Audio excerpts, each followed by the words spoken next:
বিশ্বখ্যাত ইলেকট্রিক যানবাহন প্রস্তুতকারী প্রতিষ্ঠান ওয়াইহাই গ্লোবাল হোল্ডিং গ্রুপ বাংলাদেশের ন্যামস মোটরস লিমিটেডের সহযোগিতায় আনুষ্ঠানিকভাবে বাংলাদেশে যাত্রা শুরু করেছে।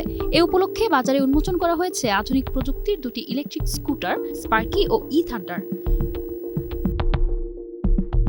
পরিবেশ বান্ধব ও ব্যয় সাশ্রয়ী এই স্কুটারগুলো একবার পূর্ণ চার্জে ১২৫ কিলোমিটার পর্যন্ত চলতে পারে এবং মাত্র ৪ থেকে ৫ ঘন্টায় চার্জ সম্পন্ন হয়।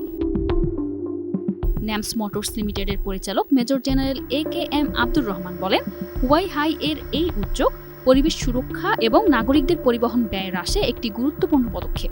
এ সময় প্রতিষ্ঠানের ব্যবসা উন্নয়ন বিভাগের প্রধান মোহাম্মদ মোকাম্মেল হোসেন ইভান বলেন, ডিলার রিক্রুটমেন্ট এবং সার্ভিস নেটওয়ার্ক সারা দেশে গড়ে তোলা হচ্ছে।